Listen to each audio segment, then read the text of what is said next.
Hey, it's Anna from the Running Channel, and I'm going to be taking you along with me on a workout that you need to try. First things first though, the warm-up. Make sure you give this video a like and subscribe to the Running Channel. It's about to get sweaty. Come on. So we're starting off today's session with a 10-minute easy jog warm-up. So that's the perfect amount of time for me to tell you what today's session is all about. So we asked some of the world's top coaches from the Training Peaks platform to tell us their favourite workouts. And this one comes from Matt Fitzgerald.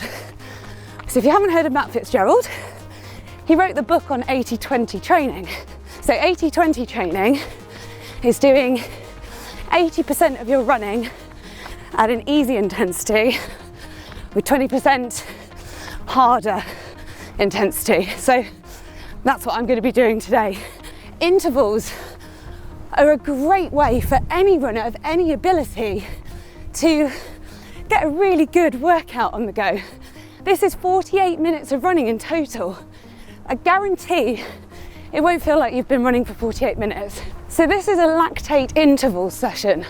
Now, why lactate intervals? Well, they really help your aerobic capacity, aka VO2 max. And with an improved VO2 max as a runner, it improves your overall running fitness. So this session is an absolute beaut because you can use it if you're training for any distance really, because it's quite unique in the fact that you have really short reps and really short recoveries too.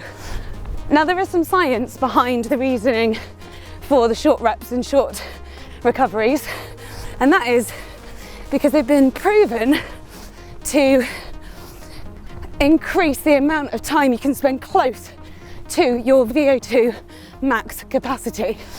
So I'm coming to the end of my warm-up now. It's quite windy. Oh, very strong headwind.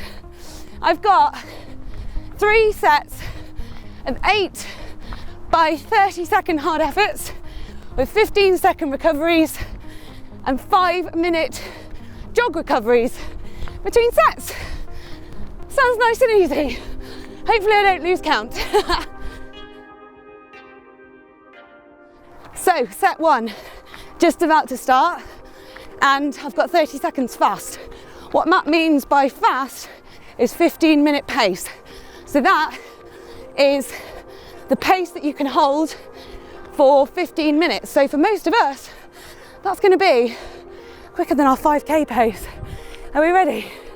On your marks, set, let's go! Your lactate threshold's the point where you switch from aerobic to anaerobic effort, the point where your body can produce and clear out lactate at an equal rate. So by training in this zone, we're going to look to improve our lactate threshold.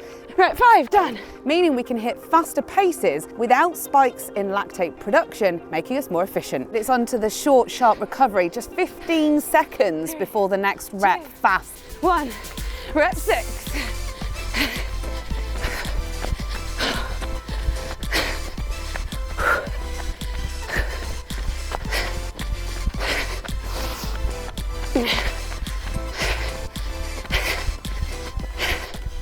So the first set was super easy to start with because the reps are only 30 seconds, but it's deceptive because then you've only got a really short 15-second recovery and it's back into the hard effort, and towards the end my legs were feeling heavy.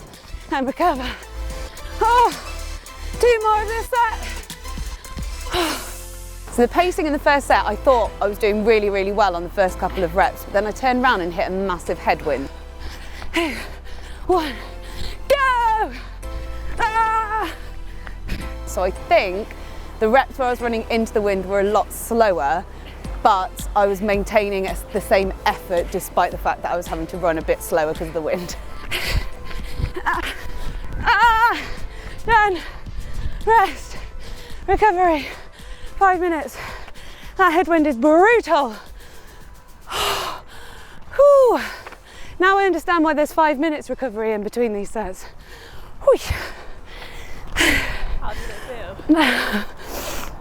It felt fine up until about rep 7. Legs went to lead. And I was just clinging on to that 5-minute recovery. I was thinking, in 30 more seconds, and then 30 more seconds, 5 minutes, 5 minutes. Do the recoveries feel short, long? Recoveries are blink and you miss it during the sets, but they're a welcome relief. Consistency is hard on this one. You've got to try and keep your pace consistent from rep 1 through to rep 8. And I think that's quite tricky to do. So that's what I'm going to focus on the next set, to try and stay consistent throughout and not just. So I like to mix up my recovery. So start off walking and then just do a really light, gentle jog. It doesn't have to be anything too taxing. The whole point of this recovery is to bring your heart rate back down. This workout definitely gets harder. It's tough, but by working hard, you get to see the results.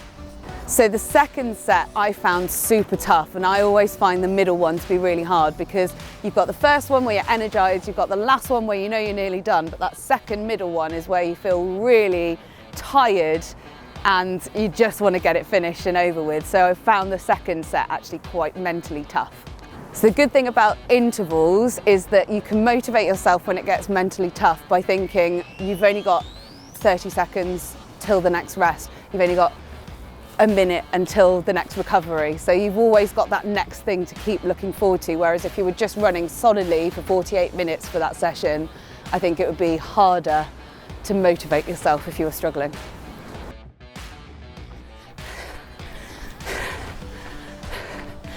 So a couple of minutes left on my recovery. Start with a bit of a walk straight after the set, just to really try and bring the heart rate down. And then go into a nice, easy jog before we go into the final set.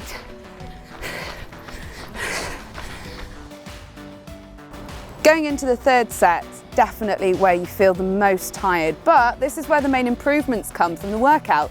So keep focused in this section, work hard, the end's in sight, come on, we've got this.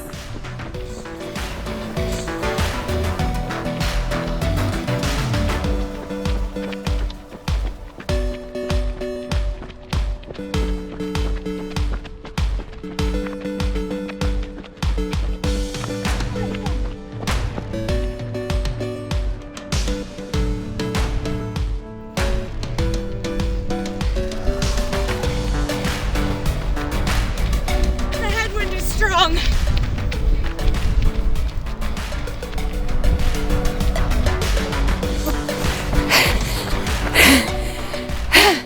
Set 3, done. Oh gosh, that feels good to have finished. Oh, that was mint. What a great workout. Tough though, real tough. So the final set was really good, felt really strong for most of it, apart from the middle bit. And I think that's where you might lose your nerve. So if you can remember to try and stay strong in the middle, then you'll see it through to the end. So 5-minute recoveries in between the sets really give you a chance to get your heart rate so much lower, which is quite dangerous when you then set out on the first rep because you feel so fresh. So I think my first reps of each of the sets were pretty nippy. So I know I said don't skip the cool down, and I meant it. Cool downs are a good part of your training because you can take on board your session and think about what you've just done. So I'll be thinking about how it felt and maybe what it'll look like the next time I do it. So I've got a question for Matt Fitzgerald to answer for me, and that is, how would you expect this session to look if I did it again? Great job with the workout, Anna. To answer your question, there are really 2 ways to see improvement in the Lactate Intervals workout. One is, quite obviously, you can expect your 15-minute pace to improve so that your overall pace throughout the 3 sets increases. And then your pacing can improve just with familiarization. You know, the first time it's a challenging format. You did well, but you can expect when you repeat the workout that your pacing will be a little bit more even throughout the intervals, and the better your pacing is, the more you'll get out of the session. Last thing I'll say is there are more challenging versions of the Lactate Intervals workout. You did 3 times 8, There's a 3x10 and a 3x12 also. So when you're ready for an even bigger challenge, try one of those. So that's the Lactate Intervals workout. Thanks so much for coming with me. Have a go at it yourself and let us know in the comments how you got on. And if you want to check out loads of other workouts too, as well as loads of training tips and advice, then go and visit Training Peaks. For now, I'm off to go and rehydrate, refuel, and probably have a bit of a sit down. See ya!